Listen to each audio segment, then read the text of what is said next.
Hello guys, welcome back to my channel. My channel name is Business Become Easy. So today we are going to discuss about the objective of business. So let's get started. सबसे पहला object होता है economic object, उसके बाद आएंगे human object, उसके बाद social, उसके बाद फिर नेशनल, जैसे यहाँ पे हैं। तो एक एक करके हम इनको पढ़ेंगे, लेकिन आज मैं इसको आधा आधा करके करवाऊँगी जिससे आपको ईजिली समझ आ जाए, अच्छी तरह से दिमाग में बैठ जाए। ओके, तो सबसे पहले हम करेंगे economic objectives. Economic objectives Objectives are the end of achievement of which all the efforts are directed. In the other words, objectives are the goal and aim of or purpose that organizer wish to achieve over varying period of time. Business objective can be studied into 4 categories.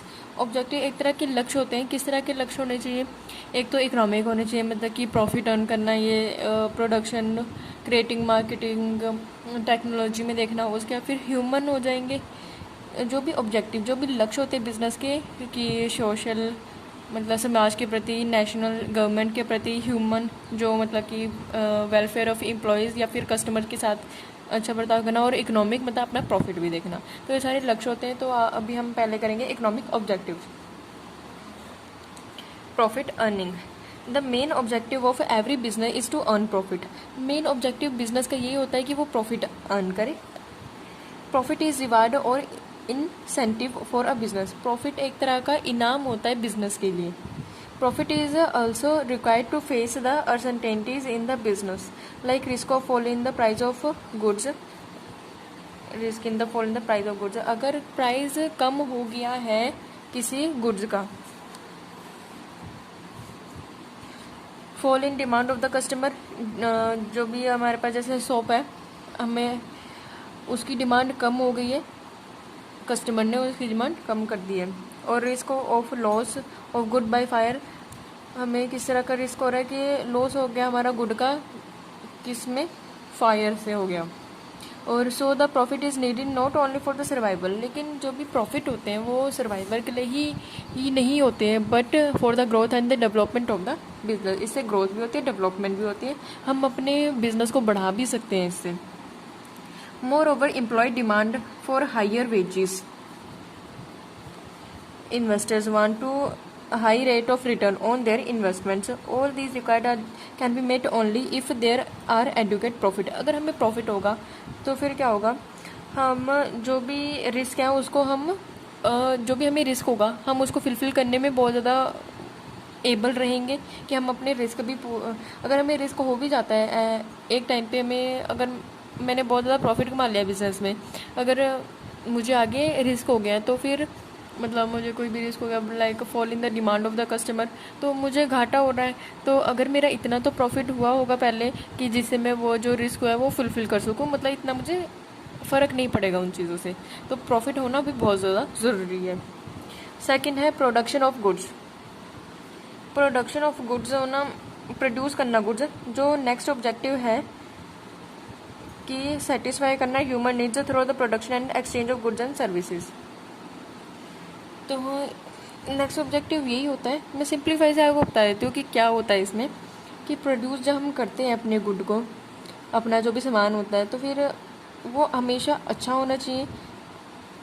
अगर मैं businessman हूँ तो फिर आगे मेरा कोई customer है, ठीक है ना, तो फिर मुझे आगे उसके प्रेफरेंसेस के अकॉर्डिंग ही मुझे सामान बनाना पड़ेगा, या फिर अगर जब मैं प्रोड्यूस कर रही हूँ तो वैसे ही बनाना पड़ेगा कि आगे बोलेगा ही सही मुझे कोई कि हाँ इस तरह से कोई सामान बनाओ, या कस्टमर से ऐसे अट्रैक्ट होंगे तो उस तरह से सामान बनाएंगे। तो फिर उनसे क्या होगी कि उनकी जो टेस्ट प्रेफरेंस रिक्वायरमेंट, जहाँ से यहाँ पे लिखा है टेस्ट प्रेफरेंस रिक्वायरमेंट, जो भी होगी उनके हम फुलफिल करेंगे, तो इससे हमारी कस्टमर भी बढ़ेंगे और साथ में जो भी है बिजनेस अच्छा भी चलेगा। Business man not only produce goods but also make them available to the customer.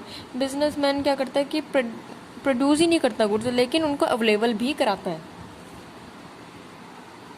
उसके बाद नेक्स्ट पॉइंट आता है creating marketing. After producing goods, जब हम प्रोड्यूस कर लेंगे गुड्स, उसके बाद हमारा एम यही रहेगा कि हम उनको सेल कैसे करें। But for selling purpose it required customer, जब हम बेचेंगे तो हमें कस्टमर्स की ज़रूरत तो होगी। There are marketing consist of all this efforts which effect the sale of exchange of goods. The business man has to find new customers for increasing sale. अगर मेरे पास आज भी एक जना आ रहा है राशन खरीदने के लिए, और अगले दिन भी मतलब कि उसके बाद मतलब हफ्ते में जितना मतलब हिसाब से वो लेके जाता है, अगर हफ्ते में आ रहा है या एक महीने में आ रहा है, अगर वही रेगुलर आ रहा है तो उससे हमारी इनकम थोड़ी ना बढ़ेगी। जब अगर उसके साथ कोई और भी आता है कि हाँ, अगर वो कहता है कि हाँ यहाँ का सामान बहुत अच्छा है, तो उससे जब हमारी सेल इंक्रीज़ होगी उससे उसको ज़्यादा प्रॉफिट होगा, उसके कस्टमर भी ज़्यादा बढ़ेंगे। And effort is also made to return old customer by satisfying their need at a reasonable price. अगर मेरे पास एक ही बंदा बार बार आ रहा है तो फिर मैं उसको क्या कहूँगी, रीजनेबल प्राइस पे उसको मैं दूँगी ये सामान, जिससे क्या होगा कि वो भी संतुष्ट होएगा, मैं भी संतुष्ट होंगी, क्योंकि उससे क्या होगा कि अपना कस्टमर पक्का बना रहेगा। अब आ रही है बात टेक्नोलॉजी के इम्प्रूवमेंट की। उसके बाद है in order to survive in the competitive world. अगर हमें कॉम्पिटिटिव वर्ल्ड में सर्वाइव करना है, रहना है, हमें मतलब बिजनेस के वर्ल्ड में रहना है जहाँ पे बहुत ज़्यादा इंडस्ट्रीज़ होती हैं, one must have to satisfy the need of the customer. सबसे पहले हमें कस्टमर्स की नीड को फुलफ़िल करना पड़ेगा। और उनको कैसे फुलफ़िल करना पड़ेगा, by supplying them the better quality, अच्छी क्वालिटी के गुड्स होने चाहिए, लोअर प्राइस पे होने चाहिए या फिर रीजनेबल प्राइस पे उनको देना पड़ेगा। The business man has to use latest technology, और बिजनेस मैन को लेटेस्ट टेक्नोलॉजी मतलब जैसे जैसे चेंज हो रहा है इन्वायरमेंट, जैसे जैसे टेक्नोलॉजी चेंज हो रही है उस हिसाब से उसको अपने प्रोडक्ट रखने पड़ेंगे। उससे भी क्या होगा कि उसके कस्टमर्स भी ज़्यादा बनेंगे और उसको न्यू मेथड यूज़ करने पड़ेंगे जैसे जैसे चेंज हो रहे हैं। I hope you will understand all the economic objective point. Thank you for watching my video. If you like my video, so please share it and subscribe my channel, and also remember to hit the bell icon. Thank you.